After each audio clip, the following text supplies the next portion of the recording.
अब जैसा कि आज का विषय डेंटल हाइजीन है, जैसा कि आचार्य प्रशांत ने डेंटल हाइजीन की बात कही है, तो डेंटल जो शब्द है, सबसे पहले यही देखा जाए कि ये किस भाषा से आया है। तो संस्कृत में दांत के लिए दंत शब्द का प्रयोग किया जाता है, तो ये डेंटल जो है दंत से ही बना है। ये डेंटल शब्द भी हमारी भाषा संस्कृत से लिया गया है। तो फिर क्या दंत चिकित्सा का ज्ञान हम विदेशों से लेंगे? मित्रों नमस्कार, हमारा नाम है हर्ष तिवारी और आध्यात्म जगत के चैनल रामायण बाय हर्ष तिवारी में हम आप सभी का बहुत बहुत स्वागत करते हैं। और आज की चर्चा का जो विषय हमने लिया है वो आचार्य प्रशांत के एक वीडियो का फैक्ट चेक है कि इस वीडियो के माध्यम से देखेंगे कि आचार्य प्रशांत का जो ये वीडियो है, उनका जो स्पीच है, उनका जो भाषण है, उसमें कितना झूठ है और कितना सच है।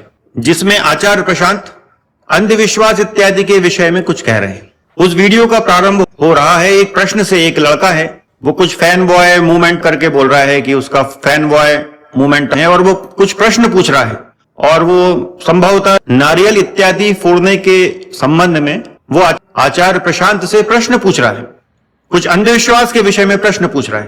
तो इस वीडियो के प्रारंभ में आचार्य प्रशांत अंधविश्वास के विषय में कुछ इंट्रोडक्शन जैसा दे रहे हैं कि जो चीज पीछे से चली आ रही है, मतलब पास्ट टेंस से जो चीज आ रही है, कोई जरूरी नहीं कि सारी अच्छी हो, हमको पीछे से नहीं लेना है, हमको पास्ट टेंस से कुछ लेने की आवश्यकता नहीं, केवल वेदांत ले लो, गीता ले लो। ऐसा एक बैकग्राउंड है इस वीडियो का। तो इस वीडियो में आचार्य प्रशांत ने जो कुछ बातें कही हैं वे बड़ी आपत्तिजनक हैं। वे मिश्रित बातें बोलते हैं, कुछ बातें वे भारत के पक्ष में बोलते हैं और कुछ बातें भारत के, भारतीयता के, सनातन धर्म के, भारत के ज्ञान के, इन सब के विरोध में बोलते हैं। तो श्रोताओं के लिए बड़ा कठिन है कि जान पाना कि उनकी मौलिक विचारधारा क्या है, वे भारत विरोधी हैं या भारत के पक्षधर हैं, ये जानना बड़ा कठिन है। तो इस वीडियो में उन्होंने जो बातें उठाई हैं उन्हीं का फैक्ट चेक करेंगे और इस बात को गहराई से देखेंगे कि आचार्य प्रशांत इस वीडियो में जो बोल रहे हैं वे सच बोल रहे हैं या उनकी बातों में असत्य भी है, झूठ भी है। इस वीडियो की हम लिंक डिस्क्रिप्शन में दे देंगे, तो आप इस वीडियो में जो बोला है उन्होंने आप देख सकते हैं। तो इस वीडियो में आचार्य प्रशांत डेंटिस्ट्री पर बात करते हैं।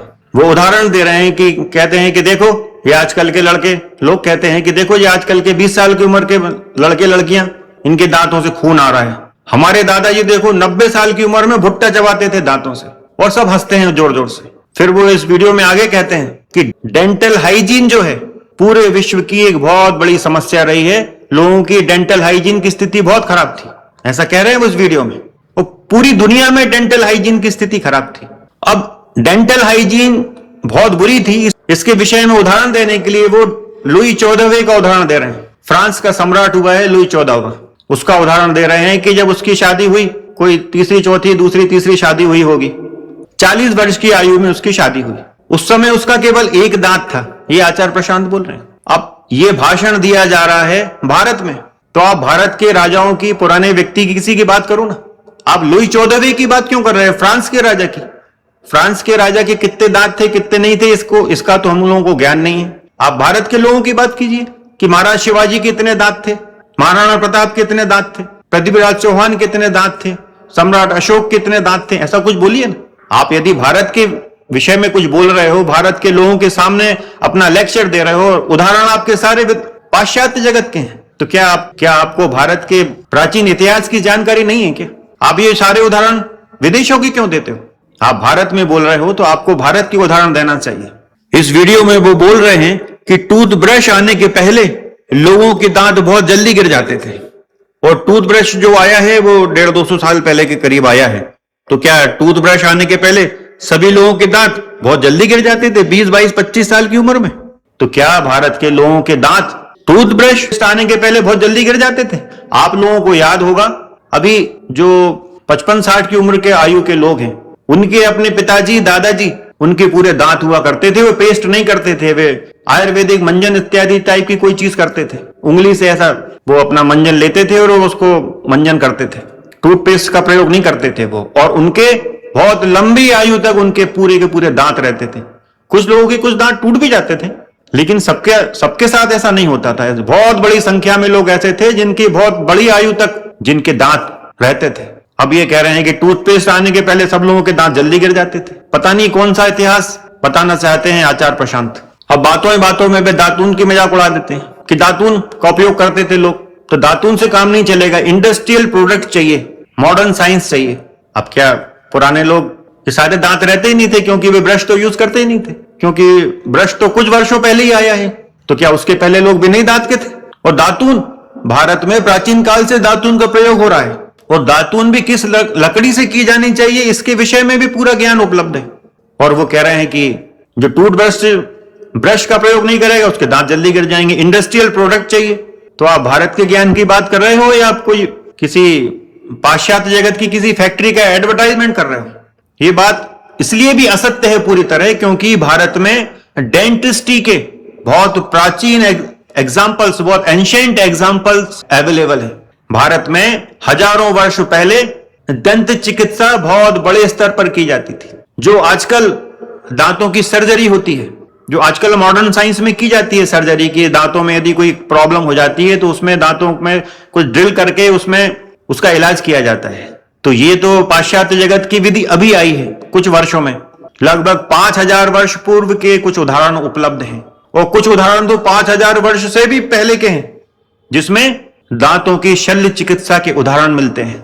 अब ये कहां मिलते हैं? पुराने जमाने के जो स्कल, खोपड़ी वगैरह इत्यादि पाई जाती हैं खुदाई में, सिंधु घाटी सभ्यता की जो खोज हुई है उसमें भी कुछ स्कल ऐसे मिले हैं जो हजारों वर्ष प्राचीन है, जिसमें दांतों की शल्य चिकित्सा की गई है। वैज्ञानिकों ने सिद्ध किया है कि ये जो दांत हैं इस स्कल में, खोपड़ी में, इनमें किसी ड्रिल के माध्यम से छेद करके इनकी दंत चिकित्सा की गई है। हजारों वर्ष प्राचीन बात हो रही है कि भारत का ज्ञान इस स्तर का था। और ये कह रहे हैं आचार्य प्रशांत कि टूथब्रश नहीं करते थे लोग तो लोगों के दांत जल्दी गिर जाते थे। अब जिनको दातून करना हो तो करें, नहीं तो दांतों के लिए तो इंडस्ट्रियल प्रोडक्ट टूथब्रश चाहिए। तो आचार्य प्रशांत बार बार भारत का, भारतीयता का, हमारे आयुर्वेद का मजाक उड़ाते हैं। अब ये सारी बातें आपको हमने जो लिंक दी है इस वीडियो की उसमें मिल जाएंगे आपको, तो आप चेक कर सकते हैं कि हमने जो कहा है वो कितना सच है और आचार्य प्रशांत जो कह रहे हैं वो कितना सच है। और ये जो हमने प्राचीन काल की जो मिली हुई, खुदाई में मिली हुई स्कल्स हैं, खोपड़ियां हैं, उनका उदाहरण दिया है, तो इस चित्र के माध्यम से आप देख सकते हैं, आपको पूरी जानकारी हो जाएगी। हम तो तथ्यात्मक बात करते हैं, फैक्ट पे बात करते हैं, कोई काल्पनिक बात नहीं करते। और भारत का जो आयुर्वेद है उसके तमाम दस्तावेज उपलब्ध हैं। जिन लोगों को कोई शंका है कि आज से 100-150 साल पहले लोगों के दांत सारे गिर जाते थे या नहीं गिर जाते थे, तो अपने ग्रंथों में जरा चेक करें। प्राचीन भारत में दंत चिकित्सा के प्रमाण लगभग 9000 वर्ष पुराने हैं। इसमें साक्षात पुरातात्विक खुदाई और प्राचीन आयुर्वेदिक ग्रंथों दोनों में मिलते हैं। अब जैसे पुरातात्विक साक्ष्य की यदि बात की जाए तो सिंधु घाटी सभ्यता की मेहरगढ़ में दांतों में ड्रिलिंग के प्रमाण मिले हैं। खुदाई में ऐसे 9 वयस्कों के दांतों में ड्रिलिंग के साक्ष्य मिलते हैं। यह प्रमाण लगभग 7000 ईसा पूर्व से 5500 ईसा पूर्व प्राचीन है। और इनमें जो तकनीक का प्रयोग किया गया है, प्राचीन कारीगरों ने दांतों की सड़ांध दूर करने के लिए बो ड्रिल का उपयोग किया है। शोधकर्ताओं ने पाया कि यह ड्रिलिंग जीवित व्यक्तियों पर की गई थी और उस समय की उन्नत चिकित्सा और समझ को दर्शाती है। अब आयुर्वेदिक ग्रंथों में भी डेंटिस्ट्री के प्रमाण बहुत बड़े स्तर पर मिलते हैं। जैसे सुश्रुत संहिता जो है, लगभग 600 ईसा पूर्व महर्षि सुश्रुत को विश्व का पहला दंत शरीर रचना विज्ञानी माना जाता है। उन्होंने दंत रोगों के लिए दंत शंकु जैसे विशेष उपकरणों का वर्णन किया है, जिसका उपयोग दांत निकालने के लिए किया जाता था।